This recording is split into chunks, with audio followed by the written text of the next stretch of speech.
Kein Hotel, kein Seminarraum. Wenn das Wetter stimmt, coacht Alice Mustier am liebsten im Freien, mitten in der Natur. So, wir stehen jetzt hier auf der Wiese und jetzt versuchst du mal darzustellen, wo ich stelle den Chef dar. Wo stehst du? Also erstmal die Distanz, so schauen, wo würdest du dich hinstellen, von unserer Beziehung her sozusagen. Coachen lässt sich Katrin Schmidt. Die Hochbegabte arbeitet als Führungskraft in einem Unternehmen in Bad Oldesloe in Schleswig-Holstein. Ihr Problem? Dass ich manchmal nachts aufwache, weil ich von einem bestimmten Problem geträumt habe. Und stehe auf, gehe an den Rechner, löse das Problem und lege mich dann wieder hin. Das passiert der 40-Jährigen oft mehrmals die Woche. Sie schläft schlecht und fühlt sich überarbeitet. Dem Gefühl, aufstehen zu müssen, kann sie nicht widerstehen, denn sie hat Angst, ihren guten Einfall über Nacht zu vergessen. Du hast dich jetzt hingelegt und wie fühlst du dich jetzt? Ich muss diesen Gedanken loswerden. Ich muss das jetzt ausprobieren.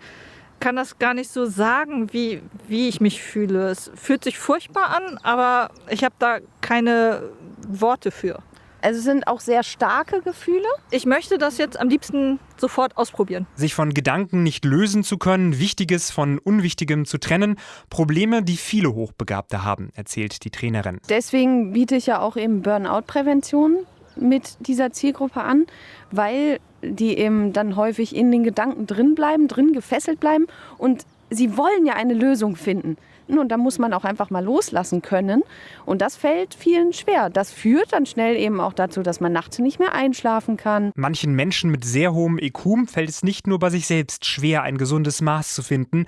Auch mit anderen kann es Schwierigkeiten geben, vor allem im Beruf. Du hast deine Mitarbeiter und du sagst dem etwas und du sagst dem viele Dinge, was er alles tun soll.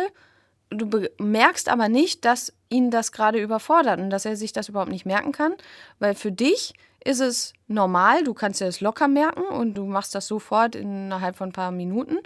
Du regst dich dann aber darüber auf, dass der das nicht hinbekommt. Ungeduld, von Personalern als wichtige Eigenschaft von Führungskräften gepriesen, kommt aber im Job nicht immer gut an. Und so ist nicht jeder Hochbegabte auch erfolgreich im Berufsleben.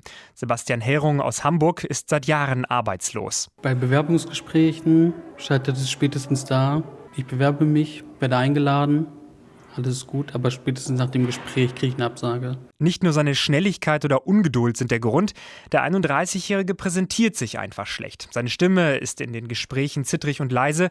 Blickkontakt mit Personalern vermeidet er. Er habe wenig Selbstbewusstsein, sagt der Hamburger. Mit diesem Problem steht er nicht alleine da. Hochbegabte hätten manchmal eben auch sehr hohe Ansprüche an sich selbst, erklärt Alice Mustier, die weiß, wovon sie spricht. Mobbing unter Kollegen kratze da besonders am Selbstbewusstsein.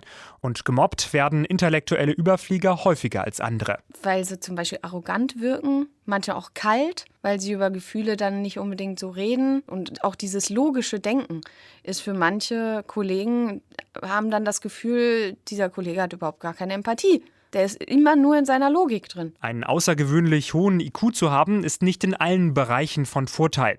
Hochbegabte werden schnell zu Außenseitern. Im schlimmsten Fall erwachsen daraus psychische Probleme wie Depressionen.